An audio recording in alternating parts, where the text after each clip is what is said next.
Bienvenue à la quatrième et dernière vidéo de cette série SIR avec Python. Si vous avez raté l'une des 3 dernières vidéos, elles seront dans la description de cette vidéo.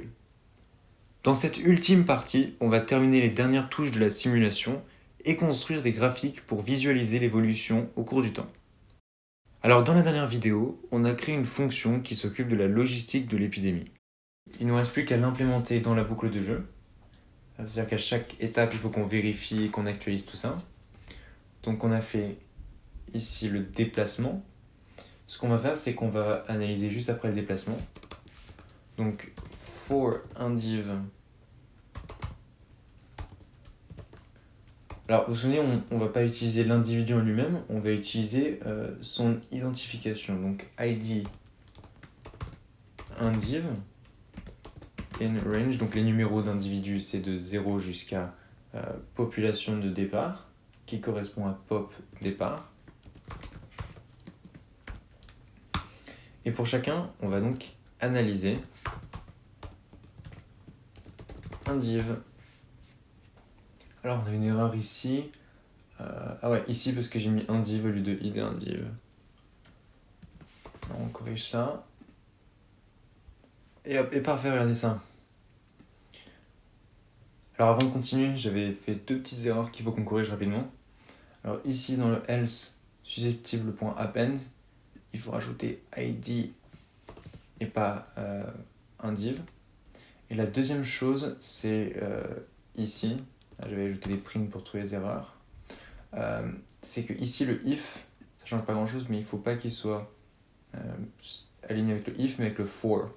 Du coup, si vous faites shift tab, ça va vous le rabattre au bon endroit.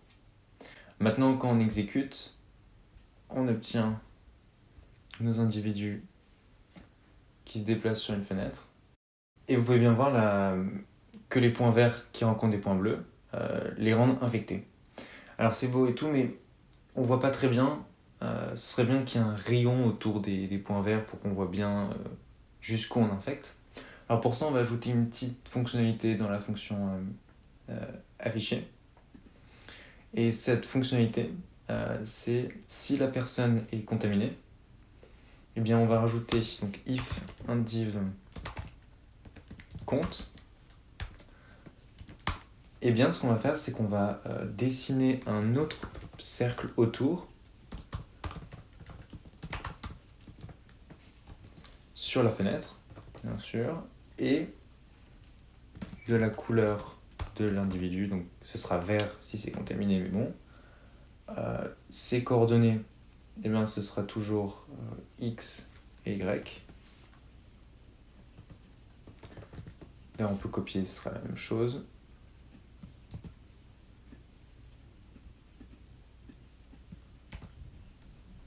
Puis, il demande le rayon de ce cercle. En fait, quand il y a un argument de plus, ils comprennent ça comme le rayon du cercle. Et l'épaisseur de ce cercle. Donc 1, ça fait un petit sorte de petite portée autour du cercle. Et maintenant, quand on exécute avec ça, ça fait les petits cercles autour des individus. On peut bien voir quand ils sont infectés ou non.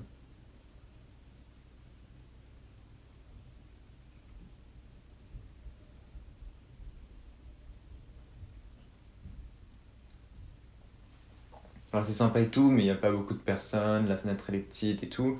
Donc on va augmenter un peu les dimensions. 1200, on va mettre 900 ici.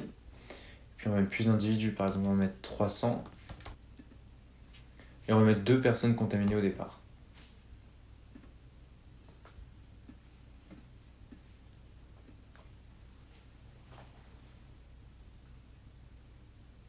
Et voilà, c'est un truc assez stylé, tout fonctionne.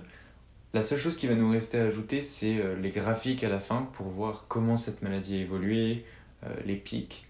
Et ça va être assez simple à ajouter d'ailleurs. On a toutes nos listes ici. En fait, ce qui nous reste, c'est à remplir nbcompte, nbsus et nbret à chaque instant. Alors, ce qu'on va faire, c'est que à la fin de chaque boucle ici, on va ajouter donc à nbcompte, on va y ajouter le nombre de personnes dans la liste contaminée.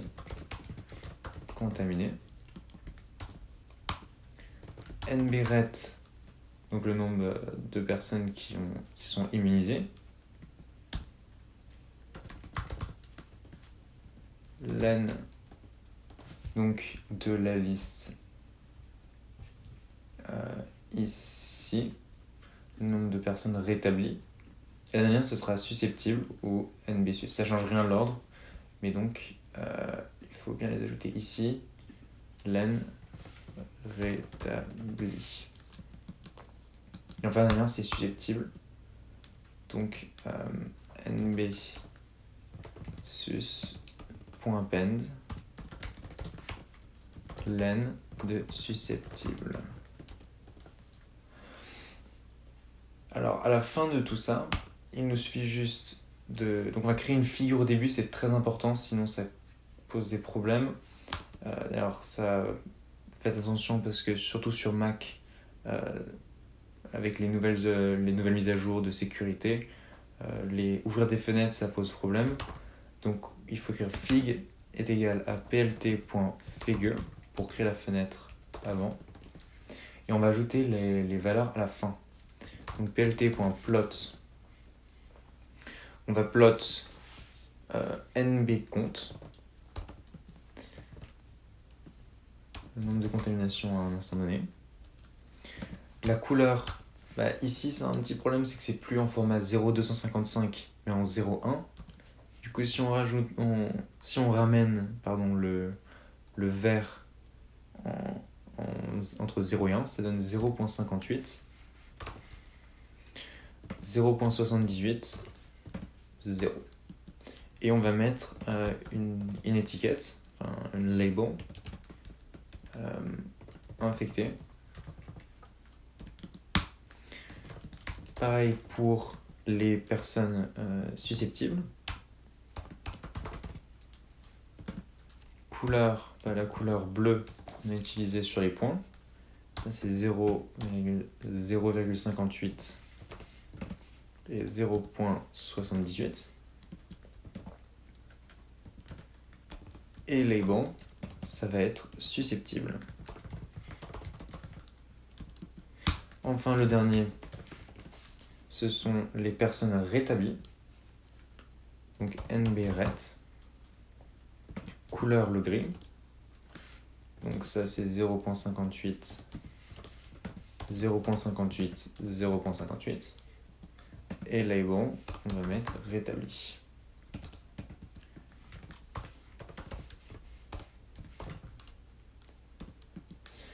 On va mettre plt.legend pour que ça affiche la légende des étiquettes. Et enfin, il ne reste plus qu'à faire plt.show. nbsus, j'ai mal écrit ici. Il faut enlever le C. On recommence. La simulation.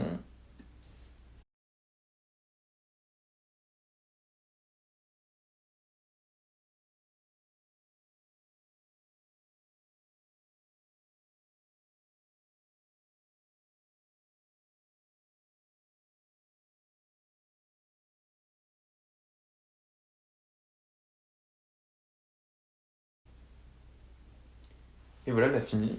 Et maintenant, je fais la croix. Et on obtient ce super beau graphique avec la courbe des personnes susceptibles en bleu. Il y en avait 300 au début, puis avec les infections, elle a diminué. Les personnes rétablies, elle a fait qu'augmenter, les personnes immunisées. Et puis on voit des sortes de pics d'infection qui augmentent assez vite au début, puis qui graduellement diminuent puisqu'il y a beaucoup moins de personnes à infecter. D'ailleurs, c'est une sorte d'immunité collective qui est atteinte. Il y a tellement de personnes infectées qu'au bout d'un moment, la maladie elle peut infecter très peu de personnes, donc le nombre de personnes infectées diminue naturellement. Et ce 4e et dernier épisode vient conclure cette mini-série, au cours de laquelle vous avez appris à simuler le Covid-19 en format SIR avec Python. S'il y a d'autres projets de ce style que vous voudriez que je fasse, postez-les en commentaire et qui sait, ils feront peut-être l'objet de mes prochaines mini-séries. Allez, on n'oublie pas le like et l'abonnement pour soutenir la chaîne, et sur ce, je vous donne rendez-vous dans la prochaine vidéo.